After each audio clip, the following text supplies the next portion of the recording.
My name is Dr. Ryan Lee, and as a practicing pediatrician and director of the Neurodevelopmental Clinic at Shriners Hospitals for Children in Honolulu, I'm writing to urge your strong support for HB 1514 to environmental protection.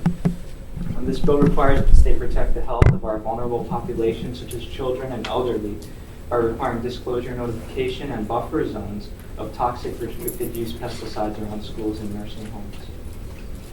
This bill protects our communities who could potentially be impacted by pesticide drift by requiring restricted use pesticide users to disclose pesticides they are spraying and notify communities who could potentially be impacted by the pesticide drift. The American Academy of Pediatrics recently published a major report titled Pesticide Exposure in Children that comprehensively reviewed 195 medical studies on the subject.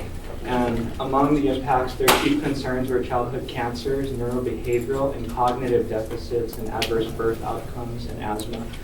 I want to speak specifically to my area of interest today, which is neurodevelopmental disabilities and autism. I want to speak specifically towards one study published in Environmental Health Perspectives by the lead author Shelton in October of 2014. The University of California, Davis published a study titled Neurodevelopmental Disorders and Prenatal Residential Proximity to Agricultural Pesticides. It's called the CHARGE study. And this study increases the level of evidence linking neurodevelopmental disorders, particularly autism, with gestational pesticide exposures such as organophosphates. The study included 970 participants. 487 of them had autism. 168 had developmental delay, and 36 of them were typically developing children. The researchers used data from California's pesticide use report and found that there was a 60% increased risk of autism in children of mothers who lived near fields sprayed with organophosphate insecticides at some point during their pregnancies. There's a much higher risk when exposure occurred during the second trimester of their pregnancies. Similarly, the risk both for autism and developmental delay was found in children of mothers near fields treated with pyrethroid insecticides just prior to conception or during their third trimester. There's a proximity to carbamate-treated fields, which is also linked with a higher risk of developmental delay. I wanted to highlight this study because several of those insecticides used in the California study are also used on Kauai and likely on other islands as well. One of the three organophosphates included are chlorpyrifos.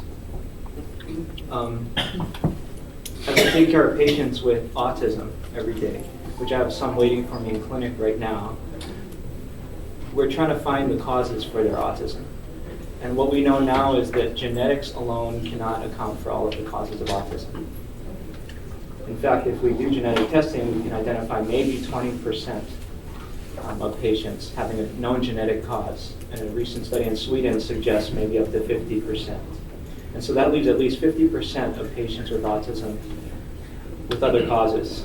And we really lack the tools and the research studies in environmental medicine to be able to detect which environmental causes might be contributing. This study done by UC Davis is, I believe, a pivotal study in our time because it gives an example of what we can do if we evaluate exposures and look at the outcomes, potential outcomes of autism. And so as we move forward, we need perhaps more studies like this even done in Hawaii. And this House bill enables us some of the first steps towards protecting our children and elderly, of course, but also first steps towards measuring geolocations by which drift and radiuses by which patients are at risk or people are at risk might have an increased prevalence of such disorders as autism. As a doctor and pediatrician, it's my obligation to tend to the health of my community. I take this responsibility with great seriousness. I respectfully urge the committee members to take their role as policymakers with the same level of seriousness and pass this measure to protect our children.